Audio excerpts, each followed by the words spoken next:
Well, hello everybody. Welcome to another episode of FutureCasting. We're going to be looking at March 7th, 2023. This is when Saturn goes into Pisces. And it's a big deal because Saturn stays in each sign for almost 3 years in some cases. Average of 2.5 years. Takes 29 to 30 years for Saturn to go all the way around the zodiac and hit all the signs. So that's a long time and it's a big deal.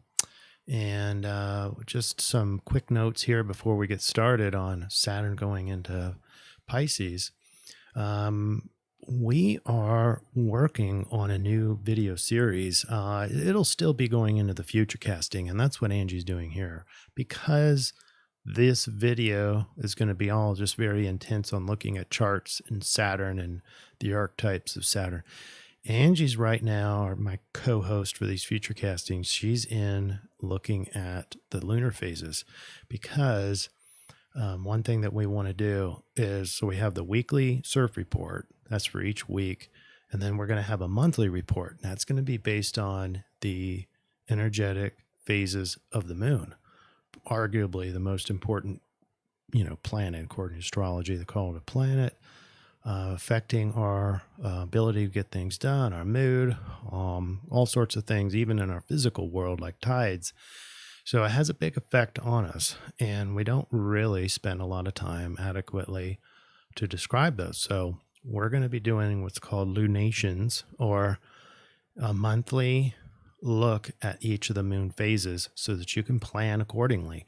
So hopefully when the lunar emphasis and phases are correct, we'll be putting out a lunation for March 2023, and then followed quickly by April, and then starting to get ahead so that you can look ahead and be able to use these for your planning purposes. But right now we're just going to be talking about Saturn goes into Pisces. And it's a big deal. That happens on March 7th, 2023 at 7:34 a.m. I guess it's important for me to describe that I'm doing this recording on Sunday, February 12th, 2023, when Saturn is still in Aquarius. And we're going to talk about that because as Saturn is a big archetype that limits, but it also provides kind of like a sharpening effect on your sword or your cutting edge knife. So you get better at something, you get better at a task. And so in this case, we're going to get better as a collective with all things Pisces. And Pisces really well known to be able to connect with others, can be very emotional, which can get us the gateway into the spirit world, the spirituality, and real deep connections with people. Saturn is going to be here to challenge that, at least initially. And as the next 2.5 to 3 years goes by after March 7th, Saturn will have taught Pisces, or taught the collective, how important that the Pisces things are by limiting those attributes. Idealism is in there as well. There's a good and a bad to idealism, but there'll be a lack of it with Saturn there, whatever that looks like, right? Compassion is in there, so there'll be a very big limit of compassion over the next 2.5, 3 years. But we will, as a collective, feel more and more important for those Pisces type things that have been limited. So in order to help describe this, I'd like to go look at some Saturn in the past, and I have to go find my chart. It's right here. Good. So this takes us back to January 28, 1994, and that's important because this is the last time Saturn went into Pisces. And I bring this up because I would like you to go back in time in your own experience and see if you can remember what was happening in 1994, 1995, in that era that had to do with limiting Pisces things. I pulled up some just some quick headlines and see if this might help describe what was happening. So, Clinton bans, this is in January of 94. Clinton bans certain assault weapons. Actually, it was throughout 1994, but Clinton's focus was on assault weapons for 10 years. That makes sense. There's a lot of peacemaking, peace emphasis with Pisces, but in doing so, creating kind of a rift in and across the Second Amendment folks. So that didn't create peace. That just created that created a lack of peace, right? It was quite ironic because of the headline itself, trying to get rid of assault weapons or certain kinds of assault weapons. The irony is it created more conflict. March, I don't know if you remember, Tanya Harding pleads guilty to covering up an attack on Nancy Kerrigan. Not a lot of compassion there, huh? Fined $100,000. There was the biggest tornado outbreak in history. I don't know if you remember Kurt Cobain of Nirvana. He was found dead. This one, O.J. Simpson. You remember this? Who remembers O.J. Simpson? Not just accused of killing Nicole Brown and Ron Goldman, but later, just a few days later, this is June of 94. You can see him in his white Ford Bronco and fleeing from the police for all those miles. From the helicopter was just watching him fleeing the police. Pretty crazy there. What kind of Pisces is there? Well, limits on Pisces. Well, it's just the accusation, the non-connectedness. There's very much a Saturn in Pisces flair to it. Now, are we going to find these in all the years when Saturn is not in Pisces? We're going to find similar headlines, but these are extra, in my opinion, extra Pisces oriented. I don't know if this has anything to do with Pisces, but I found it odd that when I did my search, I found that in July, Bezos founded Amazon. And that could be correlated. I'm not necessarily saying that's a Saturn and Pisces thing, but quite ironic, being how it basically became a monopoly. That has something to do with it. But in the Major League Baseball, I didn't remember.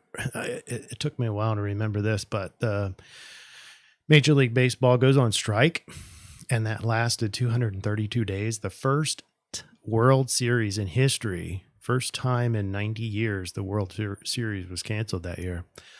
I thought that was interesting. Major League Baseball and the World Series, all about competition. But ironically, this is more the non-compassion, non-self-sacrificing. This is the opposite. This is the Major League Baseball players are not going to self-sacrifice at all. They're going to make demands, which is a very Saturn and Pisces thing, in my opinion. Then Clinton signs the Violence Against Women Act of 94. A lot of times these acts are actually different, or maybe the opposite of what the act actually is named of, but you can see the continuum. Even if it is something good that happened for preventing women getting battered or violence against women, even if it was really good with that, which I don't know one way or the other, not really, I'm very apolitical, so I don't know. But it's that continuum that is very Pisces oriented, because violence is not something that Pisces all interested in normally. It's not a Pisces thing. Compassion, self-sacrificing to make peace. Peace is a big part of Pisces. So the emphasis became on that. And then in the fall, Iraq disarmament crisis. Iraq threatens to stop cooperating with inspectors. And in December, the first PlayStation was released. That was about connection, in my opinion, or at least it is now. PlayStations was kind of the first of that kind of type of playing together. So it was a very Pisces event. Then what I'd like to do is, so first of all, what kind of flares do we have then based on the last time Saturn was in Pisces? Well, we have a lot more emphasis on peace, people wanting to make peace. And because Saturn is there, those attempts are actually going to create more rifts, more conflict, unfortunately. There's going to be a lot more emotions, but they're going to be limited. So that sounded like an oxymoron. Still going to have the big emotions of Pisces, but we're probably going to be wanting or needing or demanding to limit those emotions to the outside. So people are going to be generally less willing to see your emotions, or maybe challenging your emotion. Challenging is a very big archetype with Saturn. So that's the overview there. But going back to where we just were could also highlight, and when we see the differences. So when COVID started, was 19, really late 19, early 2020. And Saturn was actually in Capricorn, and had been in Capricorn since December of 2017. And then in 2020, December 2020, so that's like basically 3 years. This is when Saturn goes into Aquarius. So this was the kind of the lockdowns were happening in this transition. A lot of the COVID scare mongering, but when Saturn was in Capricorn in late 2019, fear, and some people were that I saw were challenging the fear. So it was it's all these traits that come out of Saturn in Capricorn. It is not just a one-sided thing. It's more like a continuum, and it's a focus area. You're challenging it and making it more important. So work is a Capricorn thing, striving, practical striving, and that was taken away from us. When late stage Saturn in Capricorn, that was taken away from a lot of workers, and a lot of work went away. And the whole continuum of the irony, the oxymoron, whatever you want to, the paradox of everyone needs work. I had a lot of clients like this. Everyone needs work, but then nobody's hiring. And but everyone's got signs out that says we're hiring. So it's like it was a weird continuum, and actually still going on today. It's like, how's everybody living without jobs? And then it was hard for the employers to keep people employed. And then you had these global events coming in and preventing work. Then Saturn goes into Aquarius, and now it's about people have already been locked down. So this is December 16th, 2020. And now how important the continuum shifts to just freedom and disclosure and transparency.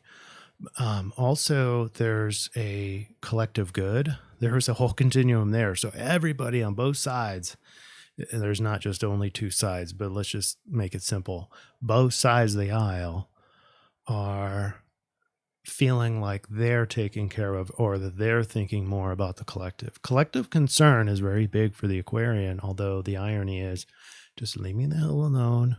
Let me do my thing. And that was something that was limited. Government, bigger government coming in and really meddling with the Aquarian way of life, which is, we're going to tell you what you need to be doing. We're going to tell you what drug to use. We're going to tell you if you can go to work or not. We're going to tell you about everything. And that became the focus. And that became something that a lot of us were fighting against. So, and then we get into the Aquarian kind of disclosure and the breakout there, the challenge of wanting to know, like the thirst for like what's really happening. And people were starting to get interested in that, but it's all limited to focus, to make us focus in on it, to make us feel like it's more important. So through Saturn in Aquarius, the collective generally values more freedom. It values more disclosure, transparency, the truth. It really wants the truth. In the last 2.5, 3 years of Saturn and Aquarius, those things have become important. So now that how that shifts, again, March 7th, 2023, now Saturn is going to start chiseling away at Pisces.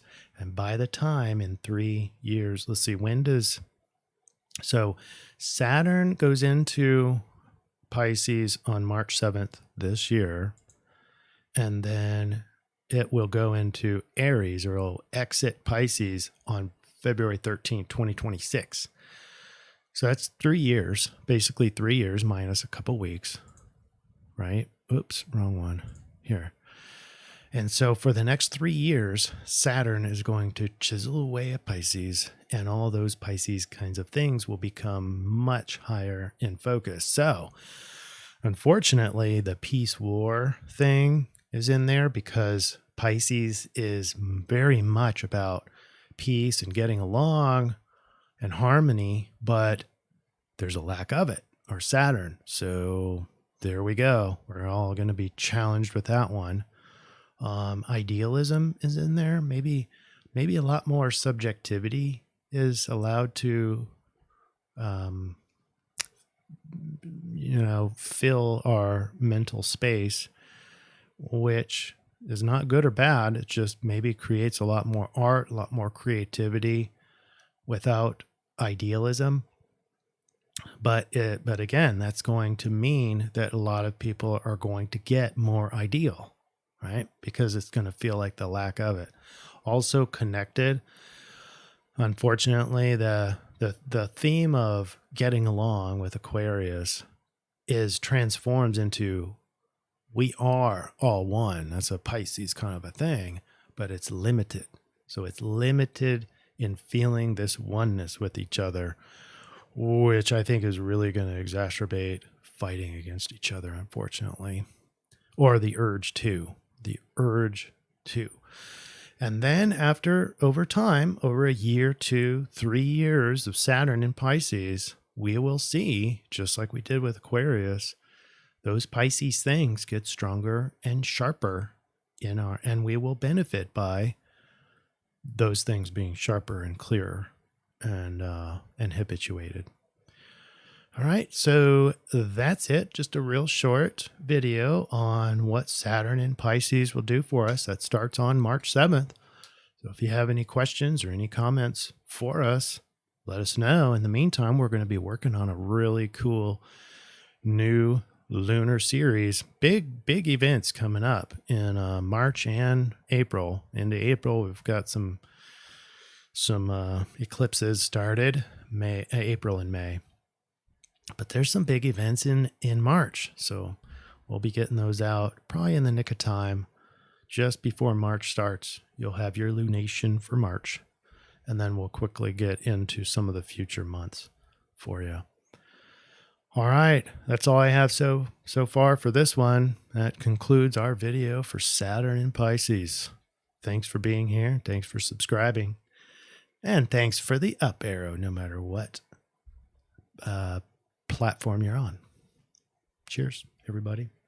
We'll see you in episode 4.